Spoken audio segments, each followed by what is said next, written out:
भारत समेत पूरी दुनिया में नए साल का धमाकेदार आगाज। महाकाल मंदिर में उमड़ा भक्तों का सैलाब। श्रृंगार से पहले हुई भस्म आरती। लोगों ने लिया प्रभु का आशीर्वाद। मुंबई के सिद्धिविनायक मंदिर में नए साल के पहले दिन उमड़ा भक्तों का जन सैलाब। आरती में शामिल होकर लोगों ने गणपति का लिया आशीर्वाद। दिल्ली के झंडेवालान मंदिर में नए साल के मौके पर उमड़े श्रद्धालु। न्यू ईयर की शुरुआत से पहले मंदिर में पूजा अर्चना करने के लिए बड़ी संख्या में पहुंचे लोग। ओडिशा के पुरी पहुंचे हजारों की तादाद में श्रद्धालु। भगवान जगन्नाथ का आशीर्वाद लेकर नए साल की शुरुआत की। मंदिर के बाहर लगी लोगों की लंबी कतारें। वाराणसी दशाश्वमेध घाट पर 2024 की विदाई। 2025 के स्वागत में 2100 दियों की रोशनी से जगमग हुए घाट।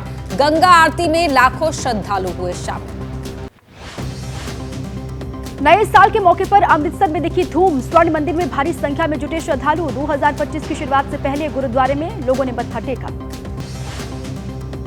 मुंबई में दिखाई दी न्यू ईयर पर रौनक। लोगों ने जोश के साथ किया नए साल का स्वागत। एक दूसरे से मिलकर दी नए साल की बधाई। न्यू ईयर के मौके पर मुंबई में मरीन ड्राइव पर दिखी लोगों की भीड़। नए साल 2025 का स्वागत करने के लिए की गई आतिशबाजी। देश की राजधानी दिल्ली में भी नए साल पर जश्न में दिखे लोग। डीजे पर बज रहे गानों पर लोग जमकर थिरके। चेन्नई में लोगों ने किया 2025 का स्वागत। पुराने साल को कहा अलविदा। नए साल 2025 का जोरदार वेलकम किया गया। न्यू ईयर के मौके पर नोएडा में भी लोगों में दिखाई दिया जोश। नए साल की खुशी में लोगों ने जमकर किया डांस। तमिलनाडु के मदुरै में भी न्यू ईयर का जश्न दिखाई दिया। 2025 के आगमन पर आतिशबाजी की गई। ड्रोन से ली गई तस्वीरों में दिखा बेहद सुंदर नजारा। पंजाब के मोहाली में लोगों ने नए साल का मनाया जश्न। आतिशबाजी कर जाहिर की खुशी। 2025 का स्वागत करने के लिए जुटी भारी भीड़। लखनऊ से भी सामने आई नए साल के जश्न की तस्वीरें। लोगों ने नए साल का स्वागत किया। 2025 को विदा किया। आसमान में दिखा आतिशबाजी का सुंदर नजारा। कानपुर में नए साल पर जोश में दिखे लोग। लोगों ने डीजे पर नाचकर किया नए साल का वेलकम। क्लब्स में दिखी नए साल पर धूम। तमिलनाडु से जगह जगह से सामने आई नए साल के जश्न की तस्वीरें। कोयम्बटूर में लोगों ने उत्साह के साथ किया 2025 का स्वागत। 2024 को कहा अलविदा। गोवा में भी नजर आ रही नए साल की धूम। रात 12 बजते ही लोगों ने किया 2025 का स्वागत। आसमान में दिखाई दिया ड्रोन शो का भव्य नजारा। हिमाचल में भी दिखाई दिया नए साल का जश्न। मनाली और शिमला से नए साल के जश्न की तस्वीरें सामने आई हैं। पर्यटकों के साथ आम लोगों ने भी नए साल का स्वागत किया। मसूरी में नए साल पर मौज मस्ती करते दिखाई दिए लोग। नए साल का स्वागत करने के लिए बड़ी संख्या में पहुंचे पर्यटक। जोश के साथ किया न्यू ईयर का स्वागत। नैनीताल में नए साल पर जुटे हजारों की संख्या में पर्यटक। मॉल रोड पर गश्त करते हुए नजर आई पुलिसकर्मी। सेल्फ ब्लेसिंग स्कूटर पर सवार होकर गश्त पर निकले पुलिसकर्मी।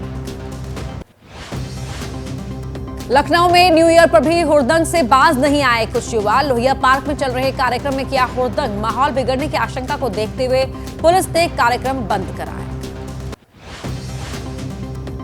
प्रधानमंत्री नरेंद्र मोदी की अध्यक्षता में केंद्रीय कैबिनेट की आज बैठक। दिल्ली विधानसभा चुनाव की घोषणा से पहले आज मिल सकता है दिल्ली वालों को केंद्र सरकार की ओर से तोहफा। दिल्ली के चुनावी दंगल में अब उठा धार्मिक स्थलों का मुद्दा। सीएम आतिशी ने चिट्ठी लिखकर कहा एलजी ने दिए मंदिरों और बौद्ध धार्मिक स्थलों को तोड़ने के निर्देश। एलजी ऑफिस ने सीएम आतिशी के आरोपों पर बयान जारी किया है। धार्मिक स्थलों को तोड़ने के आरोप को बेबुनियाद बताया गया। सीएम पर लगाया सस्ती राजनीति करने का आरोप। आम आदमी पार्टी के नेता मनीष सिसोदिया का बीजेपी पर हमला। लोगों के लिए ठोस वादे नहीं करने का लगाया आरोप। कहा केजरीवाल ने जो वादे किए वो पूरे किए। दिल्ली में अरविंद केजरीवाल ने की पुजारी ग्रंथी सम्मान योजना की शुरुआत। मंदिर के पुजारियों और गुरुद्वारे के ग्रंथियों को हर महीने 18,000 रुपए देने का किया वादा। दिल्ली के कनॉट प्लेस के हनुमान मंदिर से अरविंद केजरीवाल नहीं कर पाए पुजारी ग्रंथी योजना की शुरुआत। कुछ पुजारियों के विरोध की वजह से दूसरे मंदिर में जाना पड़ा। दिल्ली के करोल बाग में संत सुजान सिंह गुरुद्वारा पहुंची सीएम आतिशी। ग्रंथियों के रजिस्ट्रेशन की प्रक्रिया की शुरुआत हुई। योजना को बताया केजरीवाल का सराहनीय कदम। दिल्ली में पुजारी ग्रंथि योजना पर सीएम आतिशी बोली, जब हर सुख दुख में पुजारी ग्रंथि हमारे साथ होते हैं तो एक सरकार के रूप में उनका ख्याल रखना हमारी जिम्मेदारी। बीजेपी सांसद बांसुरी सुराज का आम आदमी पार्टी पर हमला, बोली पुजारियों और ग्रंथियों के साथ छलावा कर रही है केजरीवाल और साथ ही सीएम आतिशी की सरकार। पंजाब में किया वादा, आज तक पूरा नहीं किया। पुजारी ग्रंथि सम्मान योजना को लेकर अरविंद केजरीवाल पर हमलावर बीजेपी। पार्टी प्रवक्ता प्रेम शुक्ला ने केजरीवाल पर लगाए झूठे वादे करने के आरोप, पूछा अब तक पुजारियों और ग्रंथियों की याद क्यों नहीं आई। पुजारी ग्रंथि सम्मान योजना की घोषणा के बाद सियासत तेज है। आम आदमी पार्टी के सांसद संजय सिंह ने कहा, इस घोषणा के वादे से हताश है बीजेपी, सिर्फ विरोध करना है उसका काम। पुजारी ग्रंथि सम्मान योजना के समर्थन में मनीष सिसोदिया बोले, दिल्ली में सम्मान राशि देने के केजरीवाल के वादे से पुजारियों में है खुशी और उत्साह का माहौल।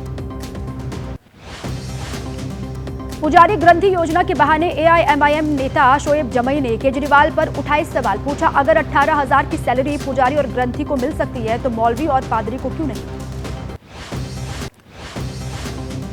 पुजारी ग्रंथि सम्मान योजना पर वीएचपी नेता विनोद बंसल का बयान, इमामों को वेतन देने का उनका दाव जब कारगर नहीं हुआ तो पंडितों और ग्रंथियों को फंसाने के लिए जाल बिछा दिया। बतौर मतदाता कई जगह पंजीकृत होने के बीजेपी के आरोप पर सांसद संजय सिंह की सफाई, कहा चुनाव आयोग को सुल्तानपुर से अपना नाम हटाकर दिल्ली की लिस्ट में शामिल करने की दी थी अर्जी। यूपी के कैबिनेट मंत्री और एसबी-एसपी अध्यक्ष ओम प्रकाश राजभर का बड़ा ऐलान, कहा दिल्ली और बिहार में उनकी पार्टी लड़ेगी चुनाव, गठबंधन नहीं होने पर अकेले मैदान में उतरने की घोषणा की। केरल के सीएम पिनराई विजयन का सनातन धर्म को लेकर विवादित बयान, बोले सनातन धर्म और कुछ नहीं बल्कि जाति आधारित सामाजिक व्यवस्था है जिसे नारायण गुरु ने चुनौती दी थी। केरल के सीएम पिनराई विजयन के बयान पर भड़के बीजेपी नेता गौरव वल्लभ, पूछा क्या केरल के सीएम शंकराचार्य हैं जो सनातन पर ज्ञान देंगे। सनातन है सर्वधर्म समभाव। मणिपुर के मुख्यमंत्री बीरेन सिंह ने राज्य में जारी हिंसा के लिए मांगी माफी, पिछली गलतियों को भूलने की अपील की, कहा नए साल में सामान्य स्थिति बहाल होने की उम्मीद है। मणिपुर के सीएम बीरेन सिंह की माफी मांगने पर कांग्रेस बोली, 19 महीने तक सीएम ने कुछ नहीं कहा, सीएम तो कठपुतली हैं, प्रधानमंत्री अब तक चुप क्यों हैं। मुख्यमंत्रियों की संपत्ति पर आई एडीआर की रिपोर्ट में खुलासा, आंध्र प्रदेश के सीएम चंद्रबाबू नायडू के पास सबसे ज्यादा 931 करोड़ की संपत्ति, पश्चिम बंगाल के सीएम ममता के पास सिर्फ 15 लाख की संपत्ति। बिहार के सीएम और मंत्रियों की संपत्ति का ब्यौरा जारी, सीएम नीतीश के पास 21,000 रुपए कैश और बैंक में रखे हैं करीब 60,000 रुपए, 11 लाख की कार और एक फ्लैट के भी मालिक हैं नीतीश कुमार। नकदी के मामले में डिप्टी सीएम सम्राट चौधरी सबसे अमीर, उनके पास 6,70,000 नकदी और साथ ही वहीं विजय सिन्हा के पास भी नकद राशि नहीं है। बिहार के मुस्लिम आबादी वाले किशनगंज में प्राइवेट स्कूलों को जिला शिक्षा पदाधिकारी का आदेश, छात्रों को उर्दू पढ़ाने का जारी किया फरमान। महाराष्ट्र के बीड में सरपंच संतोष देशमुख की हत्या मामले में सीएम देवेंद्र फडणवीस की चेतावनी, कहा बीड में गुंडा राज बर्दाश्त नहीं करेंगे और किसी भी आरोपी को बख्शा नहीं जाएगा। मध्य प्रदेश के मुख्यमंत्री मोहन यादव छुट्टी मनाने पहुंचे नर्मदापुरम के मढ़ई, साल के आखिरी दिन सतपुड़ा टाइगर रिजर्व में परिवार के साथ की जंगल सफारी। पटना में बीपीएससी परीक्षार्थियों का आंदोलन आज 15वें दिन भी जारी, री एग्जाम की मांग पर पटना के गर्दनी बाग में धरने पर अभी भी डटे हुए हैं कई अभ्यर्थी। जनसुराज पार्टी के संस्थापक प्रशांत किशोर का नीतीश सरकार को दिया 48 घंटे का अल्टीमेटम, आज शाम को हो जाएगा खत्म, फैसला न लेने पर 2 जनवरी को फिर आंदोलन करने की दी है चेतावनी। बिहार के सीएम नीतीश कुमार की चुप्पी पर प्रशांत किशोर का हमला, एबीपी न्यूज से बोले राजनीति के अंतिम दौर में है नीतीश कुमार, लाठीचार्ज करने वाली पुलिस पर कार्रवाई की भी मांग की। बीपीएससी अभ्यर्थियों के आंदोलन के बीच पटना के बापू परीक्षा केंद्र पर 4 जनवरी को होगी दोबारा परीक्षा, गड़बड़ी के आरोप के बाद रद्द कर दी गई थी परीक्षा। धरने पर बैठे बीपीएससी अभ्यर्थियों ने की प्रेस कॉन्फ्रेंस, कहा मुख्य सचिव से मुलाकात कर सिर्फ एक केंद्र नहीं बल्कि सभी केंद्रों पर फिर से परीक्षा करवाने की मांग की गई है। बीपीएससी मामले पर बिहार के मंत्री विजय चौधरी का बड़ा बयान, बोले बीपीएससी अभ्यर्थियों ने मुख्य सचिव से मुलाकात के दौरान नहीं दिए पेपर लीक से जुड़े कोई सबूत। छात्रों पर हुए लाठीचार्ज को लेकर बिहार के समाज कल्याण मंत्री मदन सहनी ने उठाई सवाल का अभ्यर्थियों पर लाठीचार्ज और वाटर कैनन का इस्तेमाल गलत। बीपीएससी परीक्षार्थियों पर हुए लाठीचार्ज के खिलाफ लेफ्ट और कांग्रेस ने पटना में निकाला मार्च। 3 जनवरी को लेफ्ट से जुड़े छात्र संगठन करेंगे सीएम आवास का घेराव। गुजरात के सूरत में स्टील प्लांट में आग लगी। हादसे में 4 मजदूरों की मौत हो गई। 6 कर्मचारी झुलसे हैं। स्टील प्लांट में जलता कोयला अचानक से बाहर आने की वजह से आग लगी। कुछ ही देर में प्लांट में आग फैल गई। जयपुर में फैक्ट्री में गैस के रिसाव से मचा हड़कंप। ऑक्सीजन प्लांट में गैस रिसाव से चारों ओर फैला सफेद धुआं। टैंकर का वाल्व टूटने की वजह से हुआ गैस का रिसाव। दिल्ली के मॉडल टाउन में बेंगलुरु जैसी वारदात। पति ने 54 मिनट का वीडियो रिकॉर्ड करने के बाद किया सुसाइड। वीडियो में पत्नी को बताया मौत का कारण। रोपवे प्रोजेक्ट में विरोध में कटरा में 7 दिनों से चल रहा आंदोलन देर रात खत्म। अनशन खत्म होने पर मनाया गया जश्न। आज से पिट्ठू, घोड़े और पालकी वाले लौटेंगे काम पर। जम्मू कश्मीर के काजीगुंड में रेलवे स्टेशन पर मॉक ड्रिल। सुरक्षा बलों की तत्परता परखने के लिए किया गया मॉक ड्रिल। संभावित सुरक्षा खतरों से निपटने के लिए यह अभ्यास किया गया। अवैध तरीके से रह रहे बांग्लादेशियों के खिलाफ महाराष्ट्र एटीएस का एक्शन। 4 दिन में 9 बांग्लादेशी नागरिकों को गिरफ्तार किया। आधार और वोटर आईडी कार्ड भी बरामद। आमरण अनशन पर बैठे किसान नेता जगजीत सिंह डल्लेवाल की सेहत और बिगड़ी है। खतरनाक स्तर तक गिरा ब्लड प्रेशर। 4 जनवरी को खनौरी बॉर्डर पहुंचने की किसानों से अपील। डल्लेवाल के अनशन पर किसान नेता राकेश टिकैत बोले, पंजाब सरकार को बदनाम करना चाहता है केंद्र। किसानों से अगर केंद्र सरकार बात करे तो निकल सकता है समाधान। सुप्रीम कोर्ट ने किसान नेता डल्लेवाल की सेहत का ख्याल रखने का जिम्मा पंजाब सरकार को सौंपा। अस्पताल में शिफ्ट करने के लिए भी कहा। कल होगी मामले की अगली सुनवाई।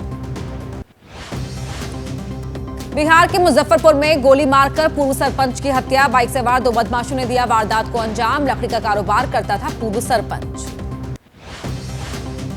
यूपी के झांसी में जेलर पर हुए हमले के बदमाशों के साथ पुलिस की मुठभेड़ हो गई। बाइक सवार 2 बदमाशों ने पुलिस की टीम पर 9 राउंड फायरिंग की। बुलेट प्रूफ जैकेट की वजह से बाल बाल बची पुलिस वालों की जान।